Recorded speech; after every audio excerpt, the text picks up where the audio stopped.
The Woman Who Disappeared by Philip Prowse.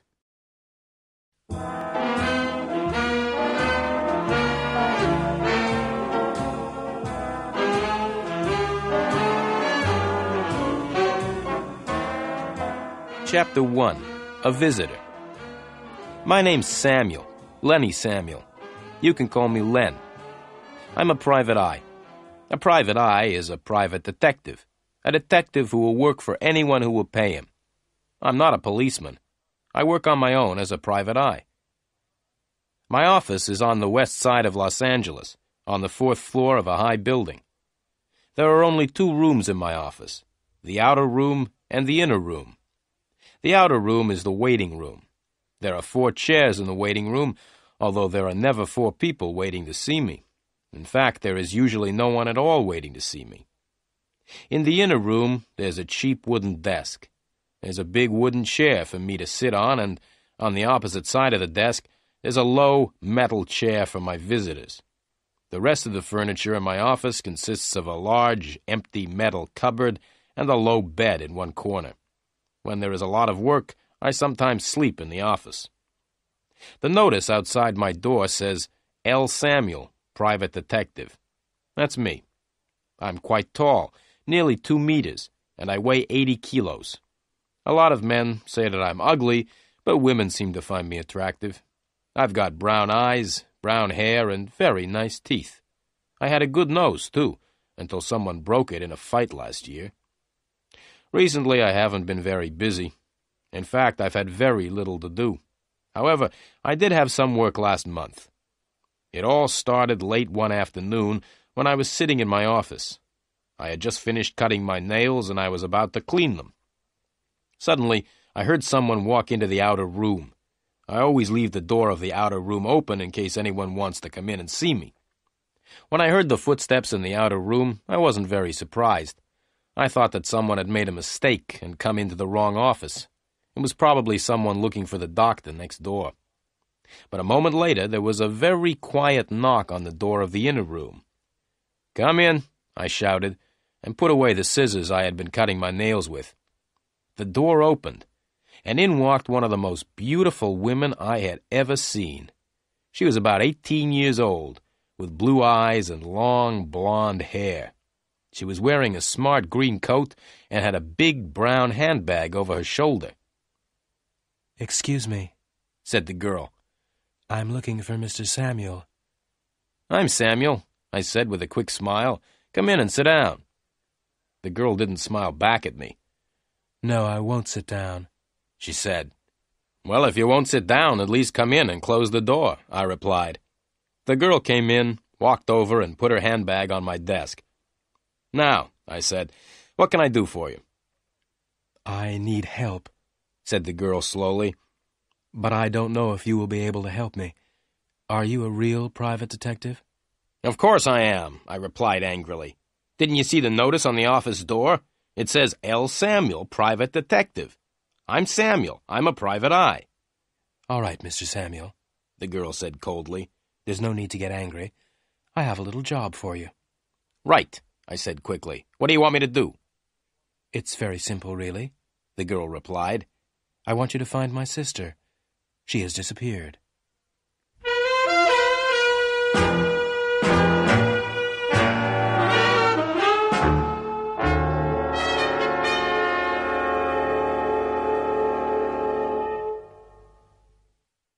Chapter 2. Please find my sister. "I see," I said. "Your sister has disappeared. Have you reported her disappearance to the police?" The blonde girl shook her head. She looked very nervous and was starting to cry. "No, I haven't told the police," she said. "I don't want any trouble with the police. I just want you to help find my sister." She took a small pink handkerchief out of her handbag and dried her eyes. "All right," I said. "Tell me all about your sister." "Her name is Elaine Garfield," said the girl. "And what's your name?" I interrupted. Helen Garfield," she replied. "My sister disappeared a week ago. We had arranged to have dinner together last Monday night, but she didn't come." "Perhaps your sister didn't come because she doesn't like the food you cook," I suggested. "Don't try to be funny. I flew all the way from New York to see her last Monday," she said angrily. "Oh, so you don't live in Los Angeles, then?" I said. "No," she replied quickly. "I live in New York. I flew right across America to see my sister, but when I got here, I discovered that she had disappeared." "How do you know she has disappeared?" I asked. "Perhaps your sister just forgot about the dinner." The blonde girl took a deep breath. "Look," she said, "let me finish my story. If you don't stop asking questions, I'll find myself another detective." "Right," I said. "I'm listening." "I waited for my sister last Monday evening in my hotel," said the girl, "but she didn't come. I telephoned her, but there was no answer. So the next morning I went to the office where she worked. At her office they said that she had been to work the day before, on the Monday. They also told me that she'd left suddenly, in the middle of the afternoon, without telling anyone. After that I went round to her flat, but there was no one there." The girl stopped for a minute, and then continued. "Mr. Samuel," she said, "I'm very worried about my sister. It's not usual for her to disappear suddenly like this. I'm sure that she's in danger, and I want you to find her." "All right," I said. "It may be easy or it may be difficult, but I'll find her. But first, tell me why you've waited 3 days before coming to me." "That's none of your business," the girl said. "Okay," I replied. "Your sister's name is Elaine Garfield. What does she look like?" "Oh, that's easy," Helen Garfield replied. "She looks like me. We're twins. Now, Mr. Samuel, how much money do you charge?" $50 a day, I said. "Very well, Mr. Samuel," said the girl, "but $50 a day is a lot of money. I hope that you will work hard for it." "Oh, yes," I replied with a smile. "I'll work very hard. Now give me the address of your sister's flat and the name of the office where she works. I'll start work at once." The blonde girl wrote the addresses on a piece of paper and gave me the paper. "One more thing," I said. "Can you give me your address, too?" "That won't be necessary," she replied as she picked up her handbag. "I'll come and see you again tomorrow afternoon at 5 o'clock. Goodbye, Mr. Samuel." Without waiting for an answer, the girl turned around and walked out of the office. As I watched her walk out of my office, I smiled to myself. This is better than cleaning my nails, I thought. Then I began my work.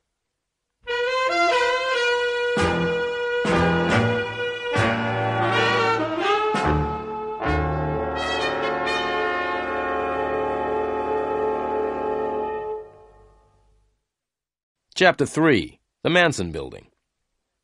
After the blonde girl had left my office, I looked at the 2 addresses which she had written on the piece of paper. The first was Elaine Garfield, apartment 716, Manson Building, Sunset Place. The second address was Meyer and Meyer, attorneys, Title Insurance Building. Putting the paper in my pocket, I got up and walked towards the door. Then I stopped and went back to my desk. I opened the top left-hand drawer and took out my gun, a .38 Smith & Wesson. Then I put the gun back in the drawer.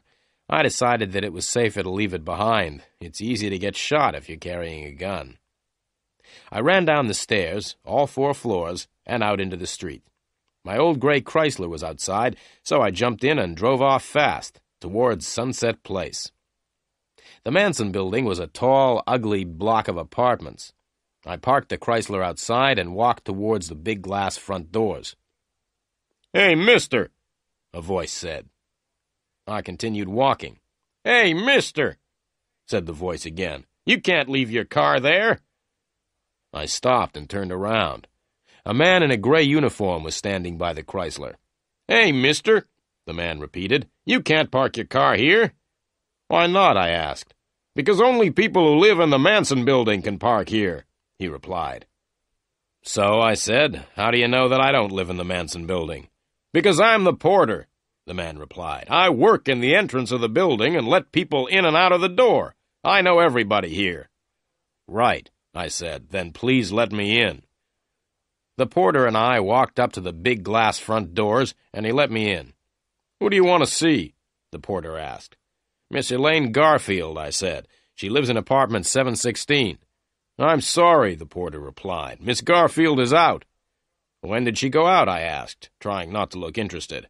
"Mind your own business," said the porter. "I'm not going to tell you, and I'm not going to let you go up to Miss Garfield's apartment when she's not there." "Why don't you go for a walk?" I said to the porter, and put $5 in his hand. I gave the porter the money to make him go away. The porter shook his head. "No," he said. I gave the porter $5 more. "Now go for a long walk," I said. The porter went out into the street, and I went up to apartment 716, Miss Elaine Garfield's apartment.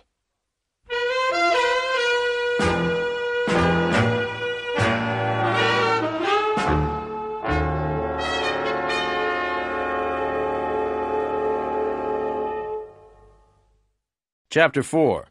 A very tidy apartment. I rang the bell beside the door of apartment 716 and waited. There was no answer. I rang again, but there was still no answer. Then I took a small, square piece of plastic out of my pocket. I looked around. I was alone. I pushed the piece of plastic into the space between the door and the door frame and moved the plastic up and down. In a minute the door opened, and I went into the flat. I stood still and listened. There was silence. I switched on the light and looked around. It was a modern apartment. I was standing in the living room.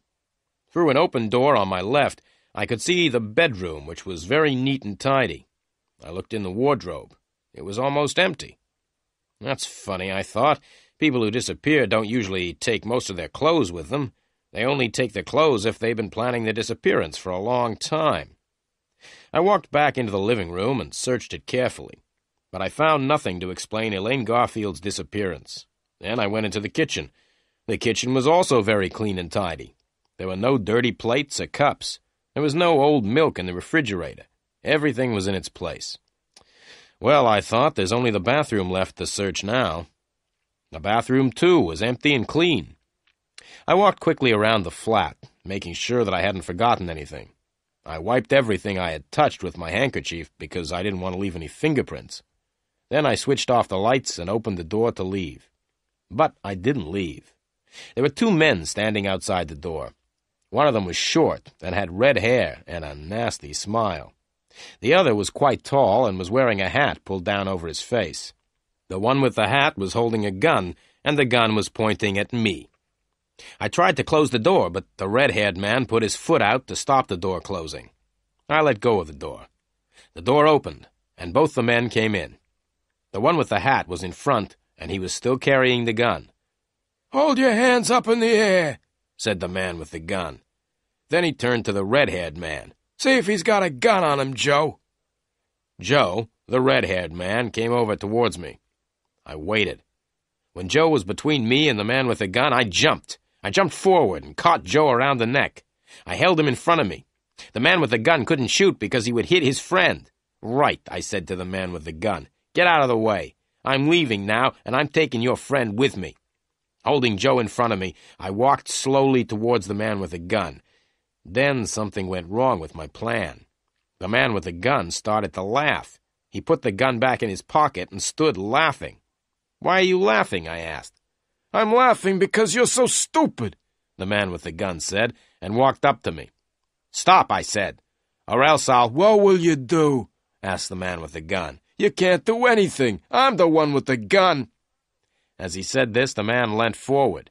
He pulled Joe out of my hands and hit me in the face. I must say that I wasn't expecting to be hit in the face. It hurt. It hurt even more when he hit me again, and I fell on the floor. I lay still on the floor, hoping that the two men would go away. But they didn't go away. Instead, they picked me up and hit me hard on the head. Everything went black. I lay on the floor. I was unconscious.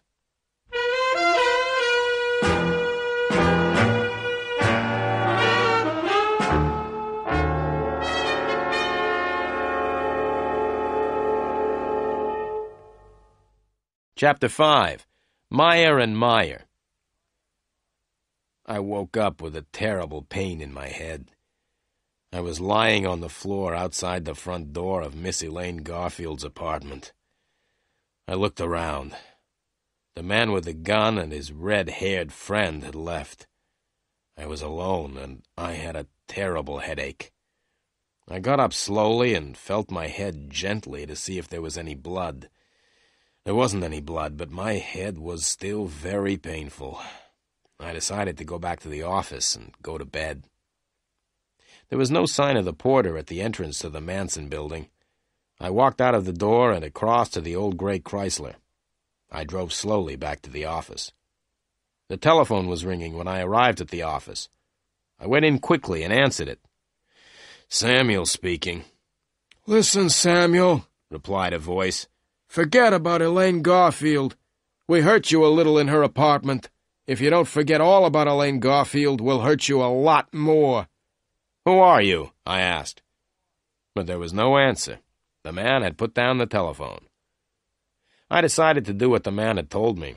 I would forget all about Elaine Garfield for 10 hours. After a good night's sleep, I would look for Elaine Garfield. I would also try to find the man with the gun and his friend Joe. I lay down on the hard, low bed and went straight to sleep. I woke up the next morning at 8 o'clock. I felt my head carefully, but it did not hurt so much now. I left the office and went across the street to the cafe where I usually had breakfast. I drank a glass of orange juice, ate some fresh toast, and drank several cups of coffee. I read the morning newspapers. There was a lot of news, but nothing about Miss Elaine Garfield. I looked at my watch, left the cafe, and walked over to the Chrysler. By 9 o'clock, I was outside the Title Insurance Building. At 3 minutes past 9, I was standing outside the door of Meyer & Meyer, attorneys. At 20 past 9, I was still standing outside the door. Nobody had arrived yet to work. At 9:30, the first secretary arrived, and at 18 minutes to 10, I was sitting in Mr. Meyer's office. "Well, Mr. Meyer," I said, "my name's Samuel, and I'm a private detective." "I'm pleased to meet you," Mr. Meyer said politely. He was about 55 years old, with a gray suit, gray hair, and a gray face. "Does Miss Elaine Garfield work here?" I asked. "Yes, she does," Mr. Meyer said, "but she hasn't been to work since Monday. Why do you want to see Elaine?" "Her sister has asked me to help find her," I replied. "Can you think of anything Elaine said or did which could explain her disappearance?" Mr. Myers scratched his head. "No," he said, "I'm afraid I can't help you." "Who did Elaine work with?" I asked. Mr. Meyer looked at me. "Why do you say, 'Who did Elaine work with,' and not, 'Who does Elaine work with?' Elaine's not dead, is she?" he asked. I looked straight back at Mr. Meyer. "I don't know if Elaine is dead or not," I said. "Would you be very sad if she was dead?" "Yes, of course I would be sad," Mr. Meyer replied angrily. "Are you trying to suggest that I know where Elaine is?" I smiled. "Now, don't get excited, Mr. Meyer," I said. "Can you tell me the name of anyone who works with Elaine? Anyone who shares a desk with her or works in the same room?" "Yes," Mr. Meyer said. "That's easy. Elaine shares a room with Susie Graham." I got up. "Thank you very much, Mr. Meyer," I said. "Where is Susie Graham's office, please?" "It's along the corridor," said Mr. Meyer. "The third door on the left." I thanked Mr. Meyer again and walked to the door. "Oh, Mr. Samuel," Mr. Meyer said, "I'm sorry that I got angry, but you understand that I don't want—" "Yes, I understand," I interrupted. "You don't want dirty private detectives in your nice, clean office." I walked out of Mr. Meyer's office and banged the door behind me. I walked slowly down the corridor and knocked on the third door on the left. "Come in," said a voice. So I went into the room. "Are you Susie Graham?" I asked. "Yes," said the girl sitting at the desk. "I'm Susie." I smiled at her. Susie was the kind of girl everyone smiled at. She was small and slim and had a pair of beautiful brown eyes. "What can I do to help you?" Susie asked. I smiled again. "I'd like to ask you some questions, Miss Graham." "Don't call me Miss Graham," the girl said. "You can call me Susie." "Well, Susie," I said, "I would like to ask you some questions about a friend of yours. Her name is Elaine Garfield." Susie stopped smiling. "Yes, all right," she said, "but I don't want to talk about Elaine here in the office." "Right," I replied. "I'll tell you what we'll do. We'll go out and find a cafe. I'll buy you a cup of coffee, and you can tell me about Elaine. All right?" Susie cheered up and looked much happier. "I'd like to have a cup of coffee," she said, "but Mr. Meyer might get angry if I leave the office." "Don't worry about Mr. Meyer," I said with a big smile. "Mr. Meyer and I are great friends."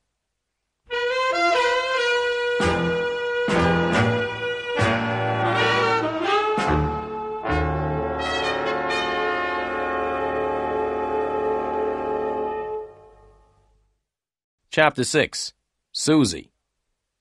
Susie put on her coat, and we left the office together. We found a little cafe just opposite the Title Insurance building. In the cafe, I told Susie why I was asking questions about Elaine Garfield. "Elaine's twin sister, Helen, thinks that Elaine has disappeared, and she has asked me to find Elaine," I said. "Helen told me that she came to Meyer & Meyer last Tuesday. She was told that Elaine had left work suddenly last Monday afternoon. Is that right?" Susie nodded. At least part of it's right, she said. Elaine was at work last Monday, and she hurried off in the middle of the afternoon. Susie stopped for a minute, and then she continued. But I don't remember seeing Elaine's sister Helen on Tuesday. In fact, I didn't even know that Elaine had a sister. "Elaine's sister lives in New York," I explained. "Now, can you remember last Monday afternoon? Did Elaine give any reason for leaving suddenly?" "Oh, yes," Susie said. "Elaine said that she wasn't feeling well and was going to lie down." "Did Elaine receive any visitors or phone calls last Monday afternoon?" I asked. "No, I don't think so," said Susie. "No, wait a minute. I think... Yes, Elaine did receive a phone call just before she left." I smiled. "I don't suppose that by chance you might have heard any of the telephone conversation?" "Certainly not," Susie replied. "I don't listen to other people's phone calls." "Can you think of any reason why Elaine disappeared?" I asked. "No," Susie replied. "Elaine was always very friendly with everyone, and she didn't seem to have any troubles." "Did Elaine have any special friends? Any men or women she talked about a lot?" I asked. "No, not really," Susie replied. "Elaine and I used to be quite friendly, and we went out dancing together a lot, but recently we haven't been out together at all." "I understand," I said, though I really didn't understand anything at all. "Can you remember the last time you went out together? Can you remember the place you went to?" "Oh, that's easy," Susie said quickly. "We went to the Las Cabanas Club. We always went there. It was about a month ago. We had an argument there, and we haven't gone out together since." "What was the argument about?" I asked. "It was after midnight," Susie explained, "and I wanted to go home, but Elaine said she wanted to stay a bit longer. She said that she had met a wonderful man and didn't want to leave. I said I was going home, and I left Elaine in the club. After that evening, one thing led to another." "What do you mean?" I asked. "One thing led to another." Susie smiled. "I often spoke to Elaine about the man she had met. Elaine thought he was wonderful. I told her that he was no good at all."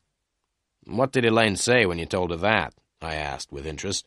"She became very angry," replied Susie. "We haven't been out dancing together since then." I paid for the coffee. "You've been very helpful, Susie," I said, "and I've only got one more question. Can you remember the name of the man Elaine Garfield met at Las Cabanas?" "Benny Greep," Susie said. "That's his name, Benny Greep." "Thank you very much indeed, Susie," I said with a smile. "You've been a great help." "Not at all," Susie said, and looked at me with her beautiful big brown eyes. "If there's anything else I can do for you, just ask." I looked straight into her eyes. "What are you doing tonight?" I asked. "I'll be at home watching television," Susie replied. "My boyfriend's a boxer, and he's fighting in a match on television tonight." "Goodbye, Susie," I said, and watched her as she walked back across the street to the Title Insurance building. Her boyfriend was a boxer. That was just my luck.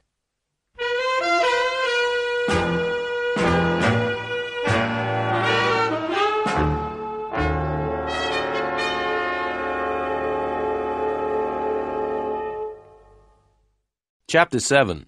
Benny Greep. I looked at my watch. It was nearly 11 o'clock. I went back into the cafe and asked if I could look at the telephone book. I turned to L and ran my finger down the outside of the page. Soon I found the name I was looking for, Las Cabanas. I looked more closely. The address was Las Cabanas, 232 Golden Drive. Telephone 323-0313. I left the cafe and walked over to where I had parked the Chrysler. It wasn't time for lunch yet, so I decided to go and see what Las Cabanas was like. It took me nearly 20 minutes to drive there, and another 10 minutes to find somewhere to park. Have you ever seen a nightclub in the daytime? It's a very depressing sight. At night, the nightclub seems wonderful. However, at 11:45 in the morning, it looks old, empty, and dirty. The man I met at Las Cabanas looked old, empty, and dirty, too. I rang the bell for 5 minutes before he answered the door. Even then, he didn't open the door itself. Instead, he opened a small window in the door. "What do you want?" he asked. "The club doesn't open until 10 o'clock tonight." "I'm looking for someone," I said. "Someone called Benny Greep." "I don't know anyone called Benny Greep," the man replied and started to shut the window. "Wait a minute," I said, and pushed $5 through the window. "That's better," the man said, and he opened the door and let me in. I followed him across the dance floor. The man was a cleaner. He picked up a brush and began to clean the floor. "Do you know where I can find Benny Greep?" I asked the man again. "If you come back tonight at 10 o'clock, you'll find Benny Greep here," the man said. "Benny plays the drums in the band." I gave the man another $5. "Where can I find Benny now?" I asked. The man picked up a piece of paper from the floor and wrote an address on it. I took the paper and left immediately. As I drove the gray Chrysler away from Las Cabanas, I looked at the address the cleaner had written. 5314 Arvida Street, West Los Angeles. 5314 Arvida Street was an old block of apartments. I gave the porter a couple of dollars, and he told me which was Benny Greep's apartment. I walked up the narrow, dark stairs until I came to the 5th floor. I was looking for apartment 507. I knocked on the door of apartment 507 and waited. There was no answer, so I rang the bell. No answer. I knocked again, hard. There was still no answer. I pushed against the door, and it opened easily. I waited. There was no sound from the apartment, so I went in. The light was on, and the curtains were drawn. The apartment was very small. There was one main room, which was used as the living room, dining room, and bedroom. The room had 2 doors. One of the doors led into the kitchen, and the other into the bathroom. The main room was very untidy. The table was covered with dirty plates and glasses, and there was a full ashtray lying on the floor. There was a strange smell in the room. I looked into the kitchen. The kitchen was also dirty and untidy. I walked across to the bathroom and opened the door. Benny Greep was in the bath. His left hand was hanging over the side of the bath. The hand had neatly cut nails, and there was a gold ring on one finger. The wrist was covered by a shirt sleeve, which was rather dirty. I couldn't see the rest of the arm because it was under the water. Benny Greep's head was just out of the water. He had a handsome face and quite long black hair. His eyes were wide open. The only other parts of his body out of the water were his feet, but I couldn't see his toes because he still had his shoes and socks on. The bath water was red. I pulled out the plug in the bath to let the water out. When the bath was empty, I looked at the dead man more closely. He had been dead for several hours. He had been shot in the chest and then pushed into the bath. I looked on the floor by the bath. There was blood there, too, and I was standing in it. I moved back and cleaned the blood off my shoes with some water. Then I quickly looked round the main room again. The dead man's coat was lying on a chair, and I felt in the pockets. I found a few dollars and a driving license. The driving license had a photograph of the dead man on it. The license belonged to Benny Greep, and the address in the license was 5314 Arvida Street, West Los Angeles. The dead man in the bath was definitely Benny Greep.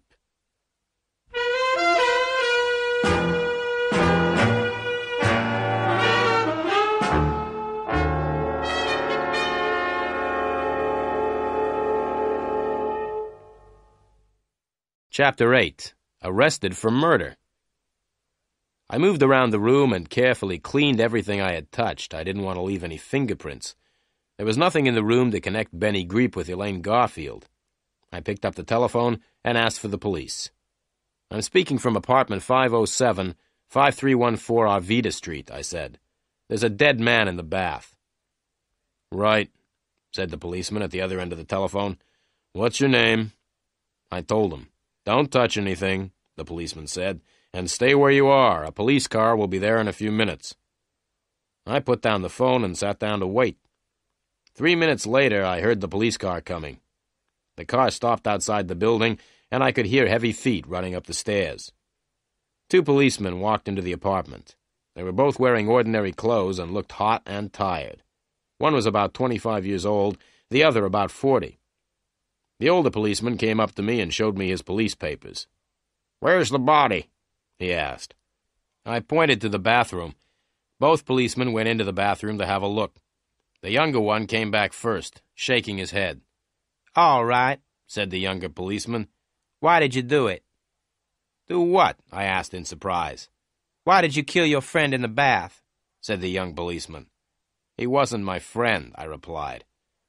"I don't care if he was your friend or not," said the policeman. "Tell me why you killed him." "I didn't kill him," I said calmly. "Then what are you doing here?" asked the older policeman, coming in from the bathroom. "My name's Lenny Samuel," I explained. "I'm a private detective, and I came here to talk to Benny Greep. The door was open, and so I came in. I looked in the bathroom, and I found the dead man in the bath, so I telephoned the police. The dead man is Benny Greep." "Why did you want to talk to Benny Greep?" the younger policeman asked. "I'm sorry, I can't answer that," I replied. "Who are you working for?" asked the older policeman. "I'm sorry, I can't answer that either," I said. "As far as I know, Benny Greep's death doesn't have anything to do with the person I'm working for." "Tell me who you are working for," shouted the younger policeman angrily. "Take it easy," said the older policeman to the younger one. "You stay here until the other police arrive. I'm going to take Mr. Samuel down to the police station." I kept quiet and followed the older policeman out of the room and down the stairs. Outside the building, we got into my old Chrysler. The policeman drove. We were soon at the police station, where the policeman locked me in a small room. I sat down on a hard wooden chair in the locked room and tried to sleep. It was no use getting angry or upset at being arrested for murder. That is something you have to get used to if you are a private detective. It happens all the time. But I could not sleep. I was thinking about all the things which had happened since I had met Helen Garfield the day before. I couldn't sleep because several things were worrying me, but I couldn't remember what those things were.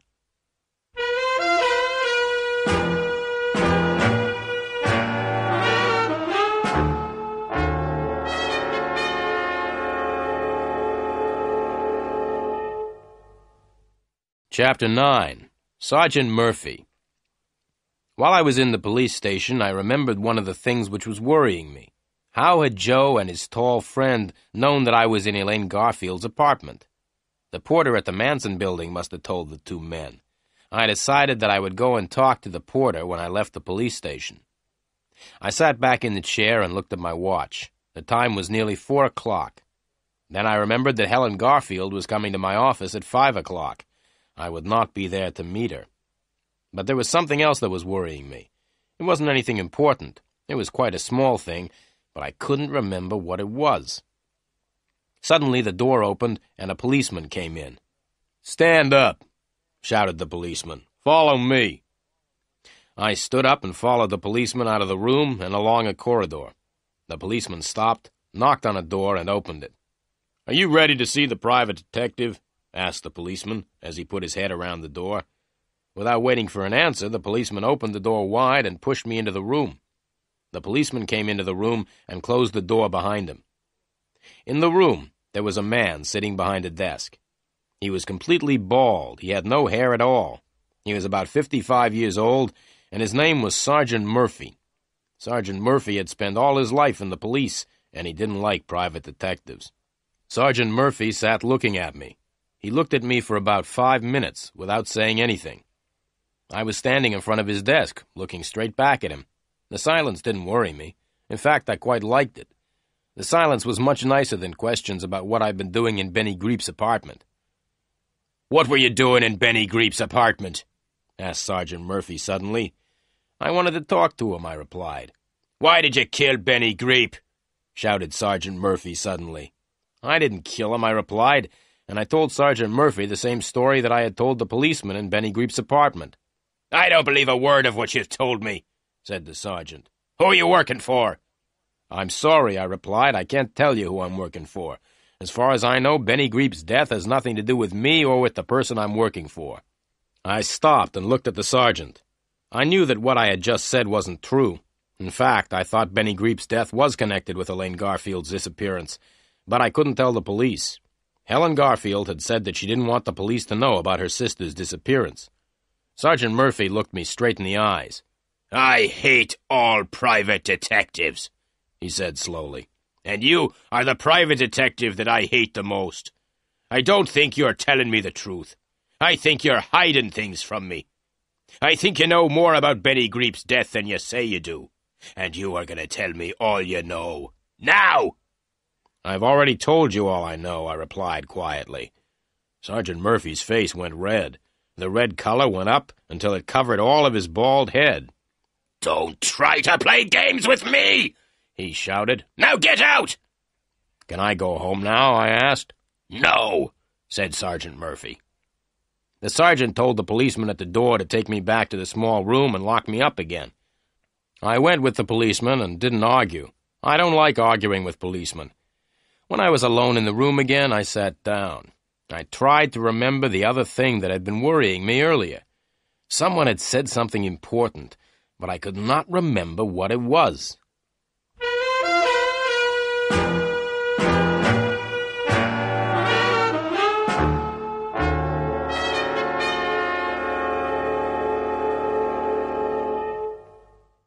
Chapter 10.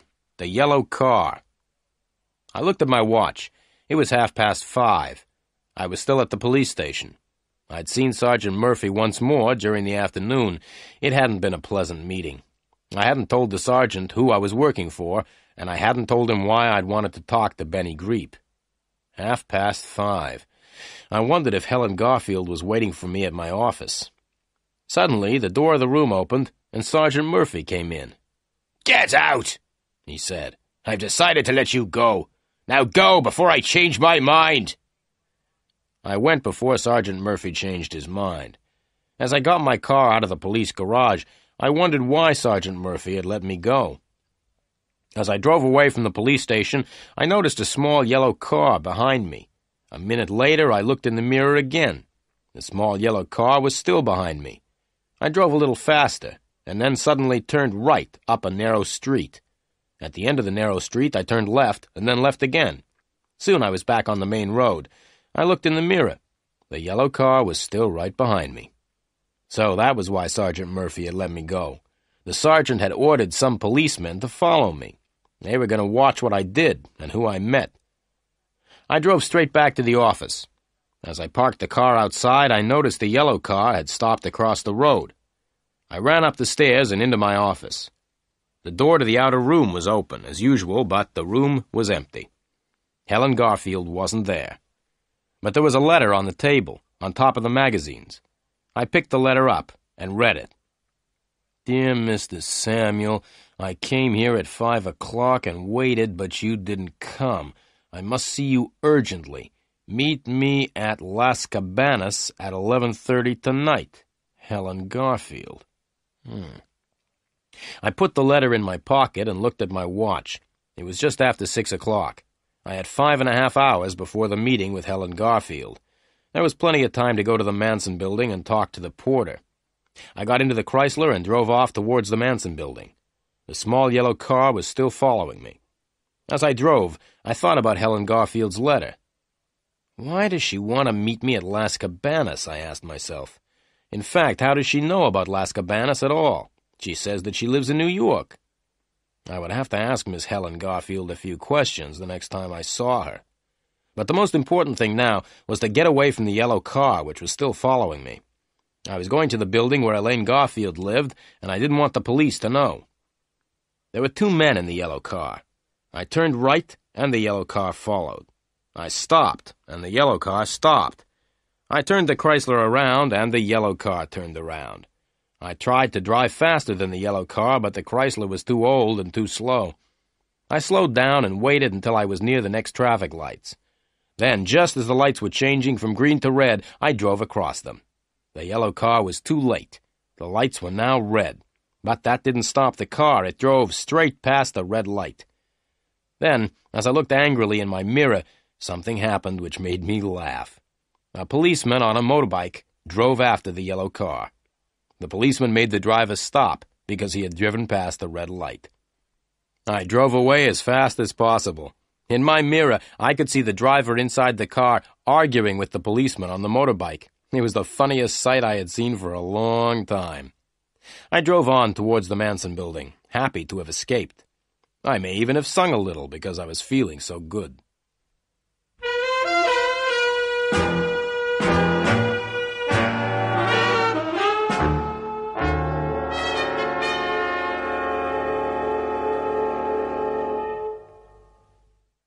Chapter 11. A Short Visit to the Manson Building. As I was driving happily towards the Manson building, I had a surprise. I looked in the mirror. The yellow car was coming up fast behind me. I drove as fast as I could, but the yellow car got closer and closer. Just then, a dog ran across the road in front of the Chrysler. I braked hard, and the tires screamed as the Chrysler stopped suddenly to avoid the dog. Then there was the scream of more tires as the driver of the yellow car tried to stop. There was a loud crash and a bang as the small yellow car ran right into the back of my big old gray Chrysler. The two men in the yellow car weren't hurt, but their car was badly damaged at the front. Oil and water were running out onto the road. The old Chrysler was not damaged at all. I got out and walked back to the yellow car. "You ought to be more careful," I said to the driver. "You were driving very dangerously. It's lucky for you that my car isn't badly damaged." But, the driver began to say, but I did not wait to listen. I ran back to the Chrysler, jumped in, and drove on. The last I saw of the yellow car was the two men pushing it to the side of the road. I was soon at the Manson building, and I went into the hall to look for the porter. I couldn't see him anywhere. Then I noticed the door with a sign on it saying porter. I knocked quietly, but there was no answer. I opened the door slowly and looked into the room. The porter was sitting at his desk, asleep. His feet were on the desk, and he was lying back in his chair. I walked quickly and quietly into the room and closed the door. I went up to the desk and noticed a piece of paper lying by the telephone. There was a telephone number written on the paper. 323-0313. Las Cabanas, I said to myself. That's the telephone number of the nightclub. Without waking the porter, I left the room. I had found out what I wanted to know. The two men who had hit me on the head had probably come from Las Cabanas. The porter must have telephoned them when I went up to Elaine Garfield's flat. I was now very interested in Las Cabanas. Elaine Garfield used to go dancing there with Susie. Benny Greep worked there before he was killed. Helen Garfield wanted to meet me there at 11:30, and now the porter and the two men who had hit me on the head were connected with Las Cabanas. I went home, washed, changed, and had a meal. At 11 o'clock, I went out again. I was going to Las Cabanas. There were lots of cars parked outside, and I had to leave the Chrysler quite a long way away from the nightclub. As I walked up to the entrance of Las Cabanas, it started to rain heavily. I knocked on the door, and the little window in the door opened. A face looked at me for a minute. Then the door opened, and I went in. The club no longer looked empty and dirty. Soft lights and sweet music had changed the appearance of the club completely. I stood and looked around. There was a small dance floor on which a few people were dancing. The band was small and not very good. There was a new drummer instead of Benny Greep. Around the dance floor, several groups of people were sitting round low tables. To the right of the dance floor, there were more tables where people were eating. There were two doors behind the tables, which led into the kitchen. I sat down at a table by the dance floor, in the darkest part of the room, and waited.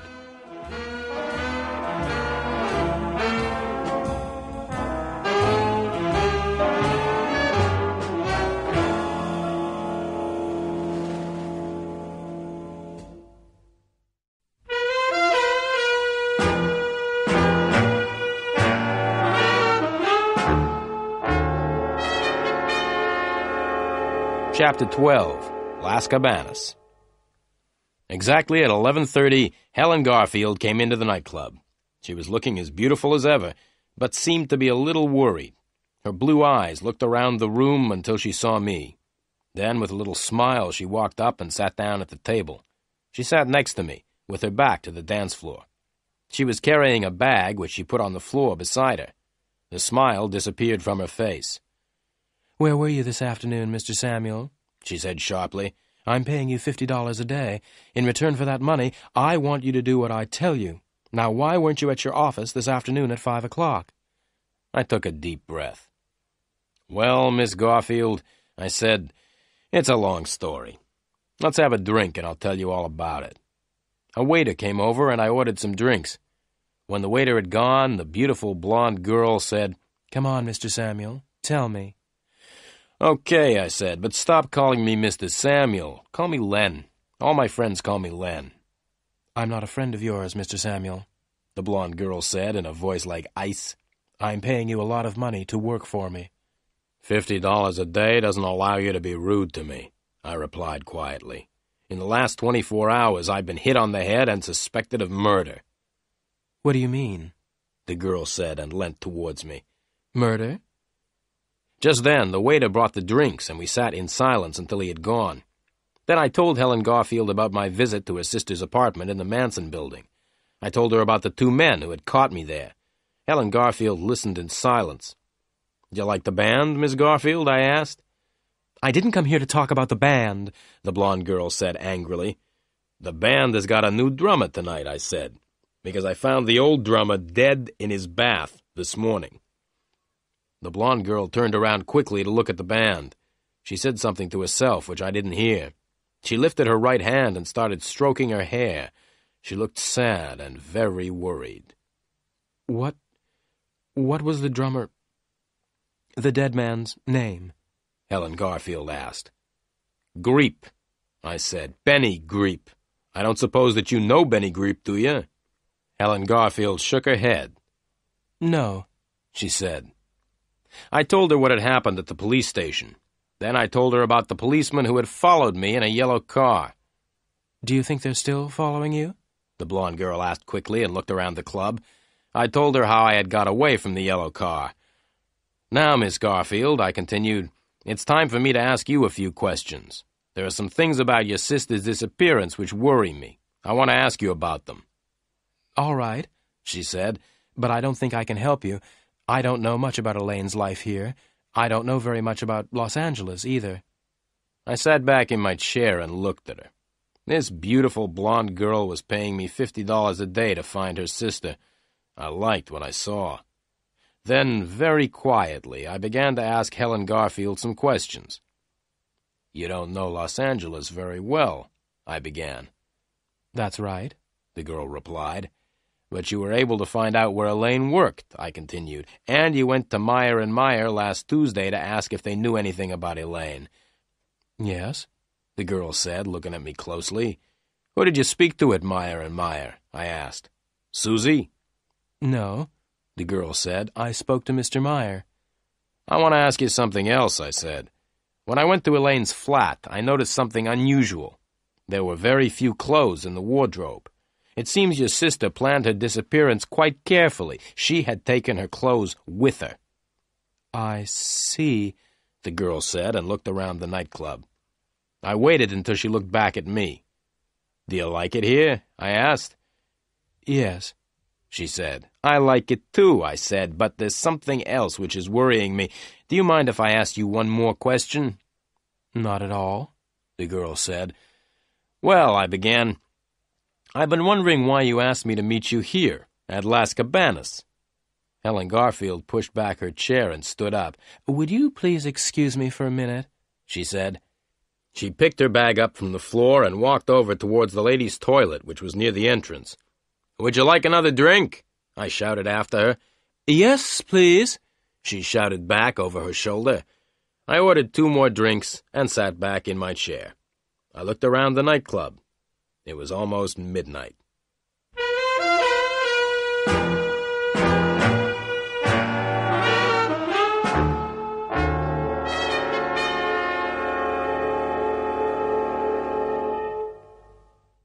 Chapter 13. Helen Garfield Leaves. I sat by the dance floor in Las Cabanas waiting for Helen Garfield to come back from the toilet. I was waiting for her to answer my question. I wanted to know why she had asked me to meet her here. I looked around at the people who were dancing. On the other side of the dance floor, I could see people sitting, eating at the tables. Waiters were carrying food in and out of the 2 doors leading to the kitchen. I looked at my watch again. It was 12:05. Helen Garfield was taking a long time. I finished my drink and ordered another one. At 12:10, I got up and walked over towards the entrance. There was a man standing by the front door of the nightclub. I asked him if he had seen Helen. "The beautiful blonde with blue eyes?" the man asked. "Yes," I said. "She left nearly a quarter of an hour ago," said the man. "Are you sure?" I asked. "Yes," the man replied. "She asked me to get her a taxi." "Did you hear her give the taxi driver an address?" I asked quickly. The man shook his head. "No," he said. "I'm sorry." I thanked the man and walked back to my seat. Why did Helen Garfield leave without telling me, I asked myself. Perhaps some of the questions that I asked made her angry. Just then I looked up and saw a man walking across the dance floor towards me. I recognized the man. He was short, with red hair. He was looking at me and smiling in a rather unfriendly way.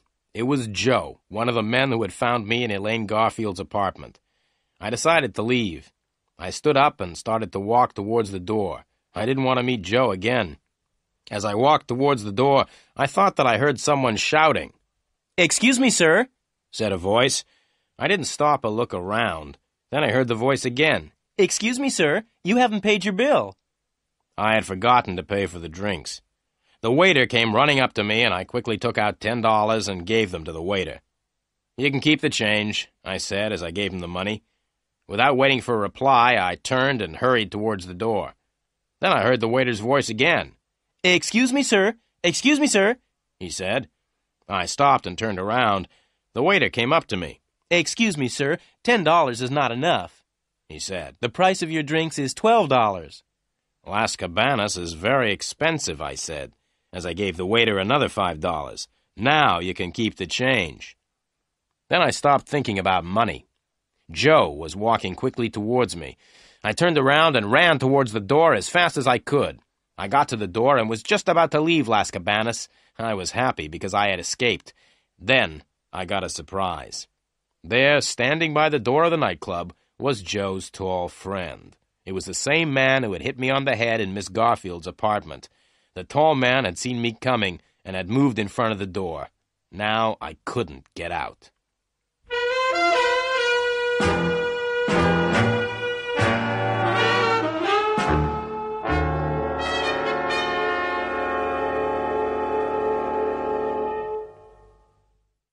Chapter 14. The Fight.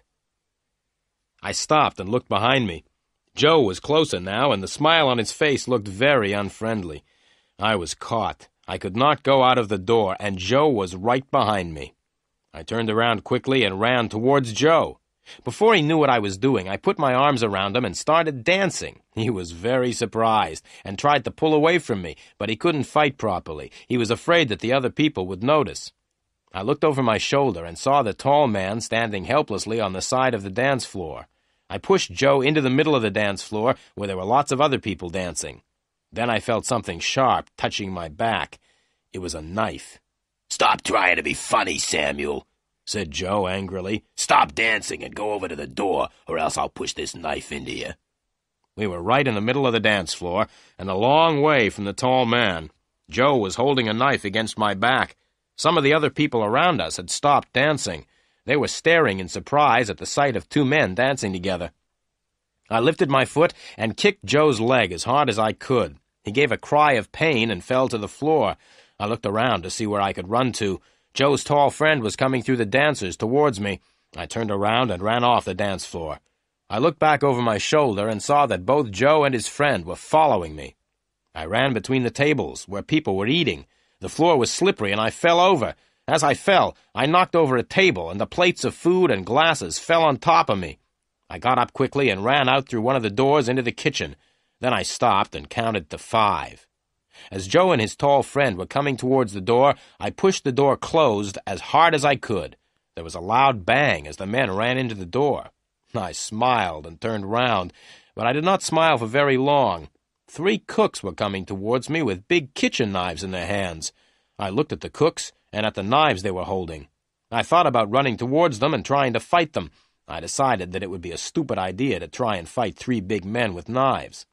To my left, there was a very big saucepan full of boiling soup on the stove. I picked it up and threw it at the cooks. There were loud cries of pain as the hot soup hit the 3 men. Just then, the door opened behind me. Joe and his tall friend stood in the doorway, and the tall man was holding a gun. There was a loud bang as the gun went off. The bang was followed by a scream of pain from one of the cooks because the tall man had shot him in the foot by mistake. I quickly picked up a large pile of dirty plates and threw them at Joe. He saw the plates coming, and he tried to move away. As he moved, he slipped on the floor and fell onto a pile of broken plates. Without waiting, I ran to a door at the back of the kitchen. The door was locked, and I banged against the door with my shoulder. The lock broke easily, and I pushed the door open. As I ran out into the dark street, I could still hear the shouts and cries coming from the club. I came to the Chrysler and bent over to open the door. Just then, there was a noise behind me. I turned around and saw a man with his arm raised. Then I felt a terrible pain in my head. Everything went black. I fell to the ground, unconscious.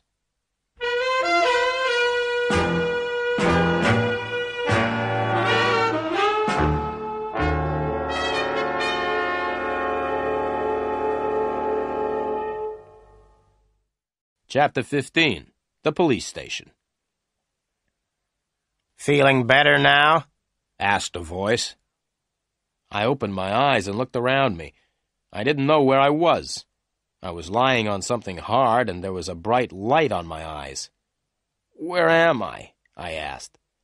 Then I realized where I was. I recognized the gray walls, the hard furniture, and the bright electric lights. I was in the police station again. "Feeling better now?" the voice repeated. I looked at the policeman who was talking to me. "Yes," I said, very slowly, "but my head feels as if it is breaking in half." "You're lucky to be alive," said the policeman. "A police car found you lying in the middle of the road on Golden Drive. You would have been hit by passing cars and probably killed if the police car hadn't found you." I thought for a moment. I wasn't sure how much the police knew. I didn't want to tell the police anything they did not already know. "Yes, I was lucky," I said. "By the way, what was a police car doing on Golden Drive?" "Oh," said the policeman, "there was a big fight at a nightclub called Las Cabanas. We had a telephone call to say that there was a madman in the club. The madman was breaking up all the furniture. A police car was sent to the nightclub, but the madman escaped before the police arrived. The police car was returning when it found you lying in the middle of the road. You were very lucky. The car nearly ran right over you." I smiled. "I don't feel very lucky," I replied. "In fact, I feel terrible." "Never mind," said the policeman. "Can you walk?" I stood up and walked a few steps. My head hurt, but otherwise I felt all right. "Yes," I said, "I can walk." "Good," the policeman said. "Let's walk along the corridor, then, and have a talk with a friend of yours." We went along the corridor. The policeman stopped at a door and knocked. There was a shout from inside the room, and the policeman opened the door. I walked into the room, and the policeman followed. He shut the door and stood in front of it. There was only one desk in the room, and behind the desk was a man. He was bald. It was my old friend, Sergeant Murphy. "Hello, Sergeant Murphy," I said, trying to smile. "How are you feeling tonight?" Sergeant Murphy didn't smile back at me. "Are you trying to be funny?" he asked. "It isn't night, it's morning. You've been unconscious all night." "Oh," I said. "Now," said Sergeant Murphy, "let's begin. I want you to tell me why you were lying unconscious in the middle of Golden Drive at 12:30 last night. You were a danger to the traffic." "I thought that the traffic was a danger to me," I replied, but the sergeant didn't even smile. "I'm waiting for you to tell me what happened," said the sergeant. "Nothing much happened," I began. "I spent part of the evening at Las Cabanas. and left just before midnight. I walked back to my car. Just as I was about to get into the car, someone hit me over the head. That's the last I remember. This policeman, and I pointed to the one standing by the door, told me that I had been found in the middle of the road. Someone must have put me there. Sergeant Murphy smiled. Yes, he said. Someone who wanted to kill you put you in the middle of the road. Someone was hoping that a car would hit you and kill you. I smiled back at the sergeant. Can you think of anyone who would want to kill you? The sergeant asked me. Oh, yes, I replied. Hundreds of people would like to kill me, including a few policemen.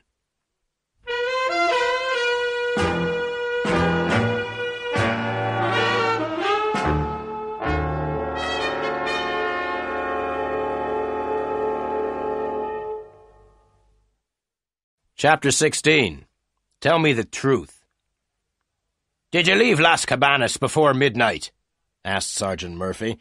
That's right, I replied. I left the nightclub just before 12. So you weren't at Las Cabanas when the big fight started just after 12? Asked the sergeant. Big fight, I said, trying to sound surprised. Don't sound so surprised, said Sergeant Murphy angrily. We received a telephone call from the owner of Las Cabanas. He said that just after midnight last night, a tall man with brown hair and brown eyes, called Lenny Samuel, attacked 2 of the people at the club. The owner of the club said that you then attacked and injured 3 cooks. Then you broke over 100 plates and a table and ruined food worth several $100s. I didn't say anything. I could not think of anything to say. Did you really do all that? Sergeant Murphy asked in a different voice. The sergeant sounded both surprised and pleased. Did you really do all that on your own, or did you have men to help you? I did it all on my own, I said, beginning to feel a little proud of myself. You know that you could go to prison for 6 months for what you did last night? The sergeant asked. He was laughing as he said it. I wasn't laughing. I couldn't see anything funny about 6 months in prison. Look, Sergeant Murphy said, I'm not stupid. I agreed with the sergeant that he was not stupid. I'm not stupid, Sergeant Murphy repeated, and I know why you were at Las Cabanas last night. Benny Greep used to work there, and you went to find out about his death. I agreed with the sergeant again. It seemed the best thing to do. Now, Sergeant Murphy said slowly, I'm interested in Las Cabanas. The club is owned by people who are criminals, but we can't prove that they have broken the law. I'm also interested in Benny Greep's murder. Now, what I suggest is this. Tell me all you know about Las Cabanas and Benny Greep, and I will let you go. If you tell me all you know, you won't go to prison for the fight at the nightclub. But I want the truth, not the lies you told me yesterday. I took a deep breath and started to tell the sergeant what I knew. I told him about everything except Elaine Garfield. I wasn't sure how closely Elaine Garfield was connected with Benny Greep's death, so I told the sergeant that Helen Garfield from New York had asked me to find out about Las Cabanas. Sergeant Murphy asked me for Helen Garfield's address in New York, and I said I didn't know it. Then the sergeant asked me where Helen Garfield was staying in Los Angeles. I said I didn't know. I told Sergeant Murphy all that I knew about Benny Greep, except that the drummer had known Elaine Garfield. Then I asked him about the 2 men in the yellow car who had followed me. The sergeant smiled and said that the 2 men were policemen. Finally, I told him about the fight at Las Cabanas. Sergeant Murphy listened to everything. When I had finished my story, he looked at me in silence for a few moments. Right, Samuel. I hope that you've told me the truth, and all the truth. If you've been telling me more lies, I'll make sure that you go to prison for 6 months because of the fight at Las Cabanas. Now you can go. I stood up. Thank you, I said with a smile. Sit down, he said, and listen. You can go, but you must promise to tell me anything you find out about Las Cabanas and about Benny Greep. I promise, I said quickly, and stood up. Wait a minute, said Sergeant Murphy. I've one more thing to tell you. I'm going to telephone the New York police. I'm going to ask them to find out all they can about Helen Garfield. If the police in New York discover that you've told me lies about Helen Garfield, you will be in very serious trouble. I told the sergeant not to worry and thanked him very much. I left the police station feeling very happy because Sergeant Murphy had let me go. I called a taxi and went out to Golden Drive to get the Chrysler.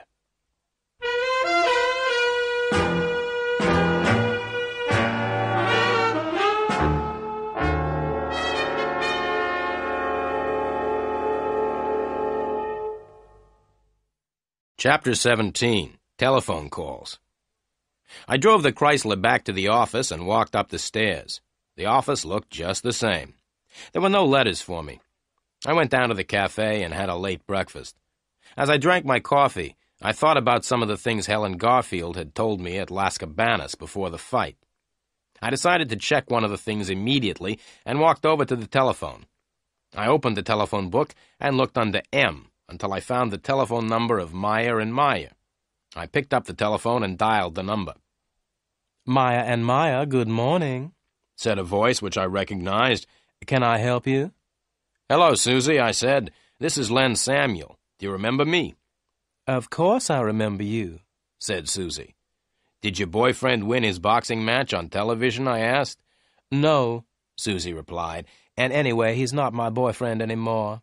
Really, I said happily, thinking that perhaps I could ask Susie to go for a drink with me. Yes, Susie said. The boxer had a fight with my new boyfriend outside my house last night. And who won, I asked. My new boyfriend, replied Susie. Oh, I said sadly, and what does your new boyfriend do?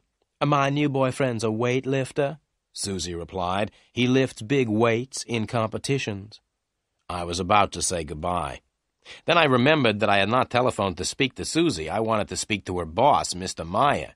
Can I speak to Mr. Meyer, please, Susie? I asked. Right, Susie said. I'll put you through to Mr. Meyer. Goodbye. There was a pause, and then I heard Mr. Meyer's voice. Hello, Meyer speaking. Good morning, Mr. Meyer, I said in a deep voice. I had put my handkerchief over the telephone so that Mr. Meyer would not know my voice. This is the police, I said. Sergeant Murphy speaking. I pretended to be Sergeant Murphy so that Mr. Meyer would answer my questions. Good morning, said Mr. Meyer. What do you want to ask me about? It's about a girl who works for you, I said. Her name is Elaine Garfield. She has disappeared, and we are trying to find her. Elaine's sister, Helen, came to see you last Tuesday, didn't she? No, said Mr. Meyer. Elaine's sister didn't come to see me last Tuesday. I didn't know that Elaine had a sister until a private detective told me. He said that Elaine's sister was called Helen. The telephone line was very bad, and it was difficult for me to hear what Mr. Meyer was saying. What did you say? I asked. I said that Elaine's sister was called Helen, replied Mr. Meyer. The names are very similar, aren't they? Thank you very much, Mr. Meyer, I said, and put the telephone down. Mr. Meyer was right. The names Helen and Elaine were very similar. Elaine Garfield had disappeared, and so far I was the only person who had met Helen Garfield. I left the cafe and walked back up to my office. As I climbed the stairs, I could hear my telephone ringing. I didn't hurry. I walked slowly along the corridor into my office and answered the telephone. "Is that Samuel?" the voice said. I recognized the voice at once. It was Joe. "Yes," I said, "this is Len Samuel." "Listen, Samuel," Joe said. "We want Elaine Garfield, and we think you know where she is. We are coming to your office to see you. Wait for us. Don't go out." "But I started, but it was too late. Joe had put the telephone down. I sat down at my desk, sadly. Now what's going to happen, I thought. Joe and his friend will come to see me. They'll ask me if I know where Elaine Garfield is, but I don't know where she is. I wonder if they will believe me when I tell them. The telephone rang again. I picked it up. "Hello," I said. "Hello, Samuel," said a familiar voice. "Hello, Sergeant Murphy," I replied, trying to sound pleased. "We've just telephoned New York," the sergeant said angrily, "and the New York police were very helpful. The New York police told us that there is no such person as Helen Garfield. Helen Garfield does not exist. There is no one living in New York called Helen Garfield. You were lying when you told me that you were working for Helen Garfield." "But I started. "Now listen!" the sergeant interrupted. "I am sending a police car round to your office. I want to see you. Wait for the police car. Don't go out." The sergeant put down the telephone, and I sat back in my chair. I was worried. What would happen now?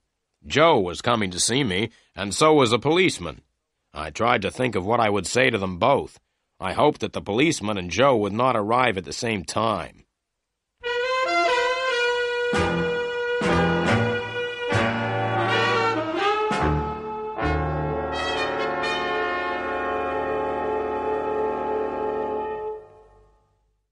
Chapter 18.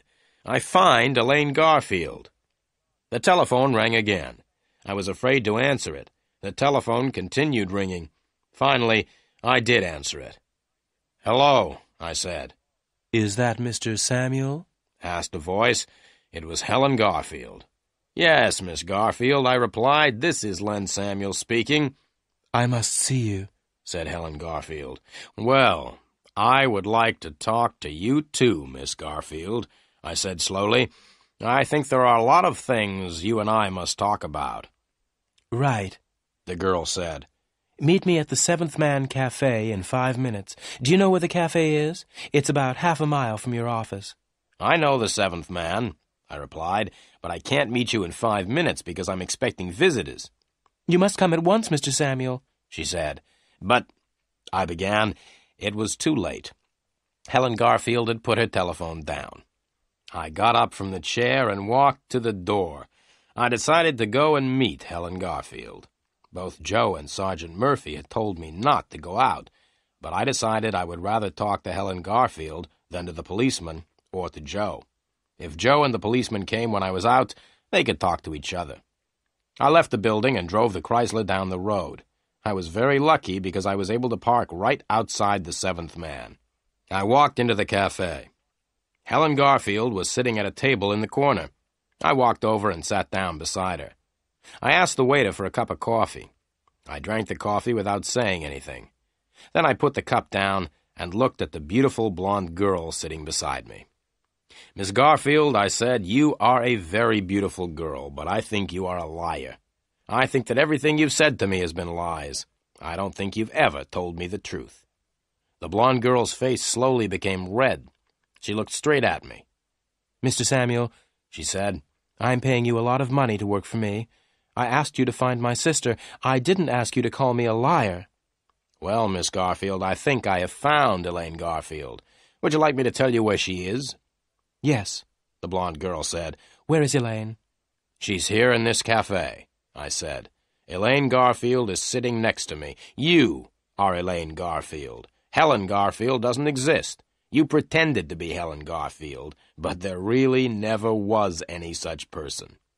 The police in New York say that Helen Garfield doesn't exist," I went on. "Helen Garfield and Elaine Garfield are the same person. You are Elaine Garfield, and you pretended to be Helen." The blonde girl stood up angrily. "How much money do you want, Mr. Samuel? You are no longer working for me," she shouted. "Sit down," I said quietly. The blonde girl did not sit down, so I pulled her down beside me. "Now listen, Miss Garfield," I said firmly. "You are going to tell me all about yourself and why you came to see me. I want to know all about Benny Greep and Las Cabanas. I want to know why you disappeared." "I won't tell you anything," she said. "Oh, yes, you will tell me everything," I replied. "You'll tell me everything, or else I'll take you straight to the police. You see, the police are looking for me at this moment.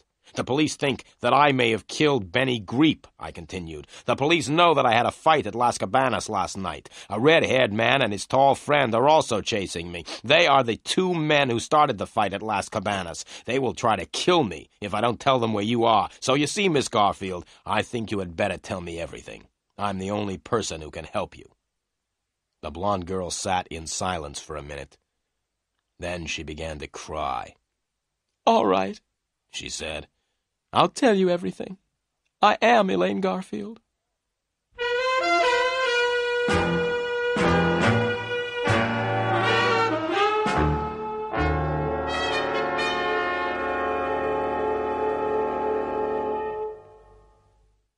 Chapter 19.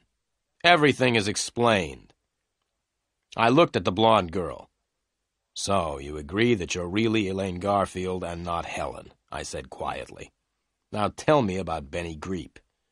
The girl took a deep breath. Susie Graham and I used to go out dancing together a lot, said Elaine. We often went to Las Cabanas. One night when we were there, I met a wonderful man called Benny. Benny was the drummer in the band. I liked him very much and went to the nightclub very often to see Benny. We became very good friends. The girl stopped again and took out her handkerchief. "Go on," I said quietly. I used to go to Las Cabanas to see Benny nearly every night. But it was difficult for us to talk to each other, the girl continued. "Why was it difficult for you and Benny to talk to each other?" I asked. "Because Benny was the drummer in the band, of course," Elaine Garfield replied. "We couldn't talk to each other very much, because he was playing with the band most of the evening." "I understand," I said, and ordered 2 more coffees. "So I spent a lot of time in Las Cabanas watching Benny play the drums," the girl said. "And I also watched everything else which happened in the nightclub." "What did you see?" I asked. "I didn't notice anything unusual at first," the girl replied, "but after a few nights I noticed that the same people always came to the club at the same time." "Which people?" I asked. "There was a red-haired man, a tall man who never took off his hat, and 1 or 2 others," said Elaine Garfield. "Yes," I said, "I think I have met 2 of them. They were the men who hit me on the head in the Manson building." "Anyway," the girl continued, "one night I asked Benny why these men came to the club every night. Benny told me not to ask questions, so I watched the men more carefully afterwards and noticed that they always arrived with bags. But when the men left, they weren't carrying bags." "What did you do then?" I asked. "I asked Benny about the men again," she said. "Benny said that there were a lot of strange things happening at Las Cabanas and that it was dangerous to ask questions." The waiter brought the coffees, and Elaine waited until he had gone. "One night," she continued, "one of the men was sitting at the table next to me. He was talking to some other men, and he opened the bag that he was carrying. I was sitting quite close, and I could see into the bag. The bag was full of diamonds and jewelry." "Really?" I said, and drank my coffee. "I told Benny about the bag of jewelry later on in the evening," continued Elaine. "Benny was very excited at the news. He told me that he had known for a long time that criminals used Las Cabanas. They used the club as a place to buy and sell stolen things. Benny and I talked all evening about the bag of jewelry. Benny said that the jewelry was stolen. The men who were selling it were criminals, and they had stolen the jewelry. Well," Elaine continued, "Benny wanted to steal one of the bags. He said that the jewelry was stolen, so it didn't matter if we stole it from the criminals. I agreed to help him. We hoped to sell the bag and to use the money to go away together." "I see," I said. "And did you help Benny to steal the bag of jewelry?" "Yes. We waited for nearly a week," Elaine replied. "Then, last Sunday, I had a chance to steal the bag. It was at the end of the evening, and nearly everyone had left the club. I had found out where they hid the bag, and I was able to take it and give it to Benny. Benny had big bags in which he carried his drums.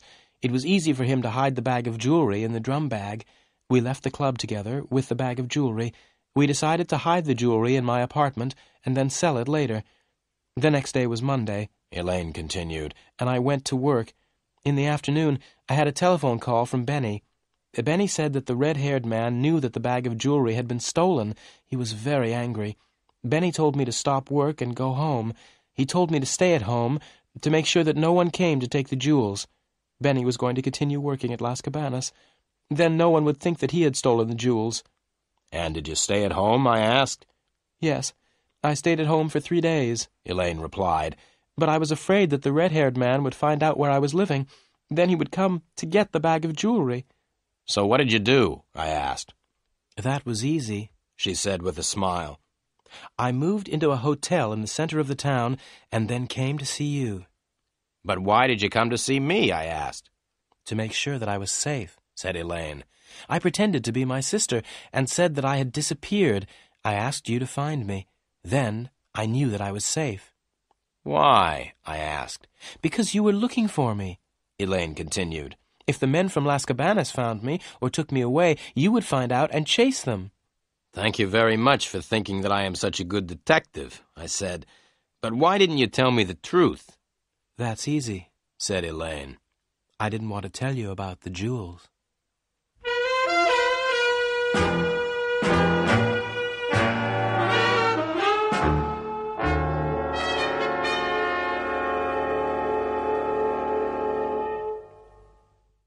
Chapter 20. I'm sorry, Mr. Samuel. Go on with your story, I said. The evening I came to see you at your office, said Elaine, I telephoned Benny at Las Cabanas. I told Benny what I had done. Benny told me that the red-haired man knew that we had stolen the jewelry. Benny told me that there would be no trouble if I brought the jewels back to Las Cabanas the next night. You were stupid to trust the red-haired man, I said. I know, the girl said. I was afraid, so I asked you to meet me at Las Cabanas at midnight. So you didn't know that Benny was dead until I told you at Las Cabanas, I said. No, Elaine said. That is why I ran away before midnight. I decided not to give them the jewelry because they had killed Benny. You've still got the jewels, then? I asked in surprise. Where are they? Here, Elaine said, and pointed to a small bag under the table. I reached under the table, picked up the bag, and opened it. The bag was full of diamonds and jewelry. Just then I heard a voice, and at the same time, Elaine screamed. "Give it to me," said the voice. I looked up quickly and saw Joe standing beside me. His tall friend was right behind him. "Give me the bag," said Joe once again. "How did you know I was here?" I asked. "You parked your car right outside," said Joe with a laugh. "Now give me the bag." I passed him the bag. As I gave him the bag, I jumped to my feet and hit Joe hard in the face. He tripped and fell heavily onto the floor.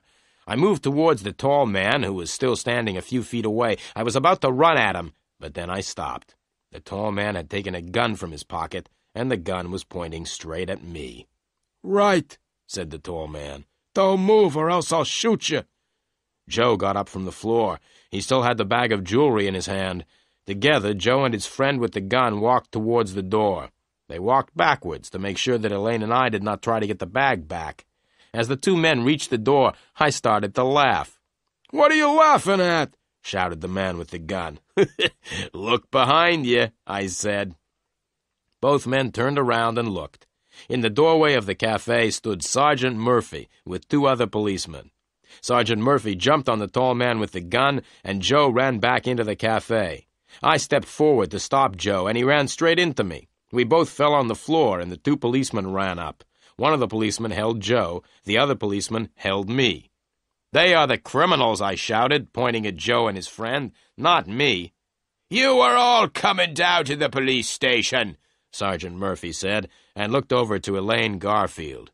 "You must come too." It took a long time to tell Sergeant Murphy the whole story. In the end, he believed what Elaine and I told him. The sergeant warned me not to tell him lies again, and agreed to let me go free. Elaine told Sergeant Murphy all she knew about Las Cabanas. The sergeant was very pleased to catch Joe and his friend with the jewels. Sergeant Murphy agreed to let Elaine go free because she helped catch the criminals. As we were leaving the police station, I asked Sergeant Murphy how he had found us in the Seventh Man Cafe. "It was very lucky, really," said the sergeant. "We went to your office to see you, but you weren't there. As we were leaving, we saw the red-haired man and his friend entering. We waited, and when they left, we followed them to the cafe." "Thank you very much, Sergeant," said Elaine. "And thank you very much, Mr. Samuel." "That's all right," I said.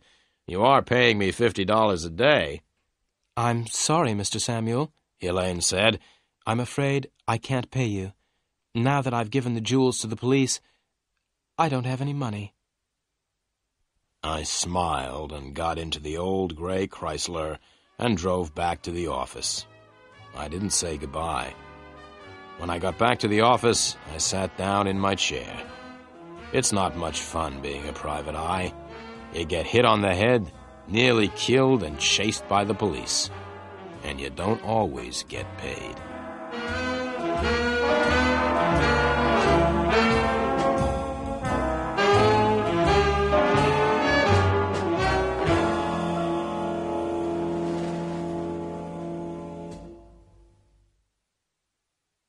The Woman Who Disappeared was read by Kerry Shale and the recording produced by James Richardson at Studio AVP, London.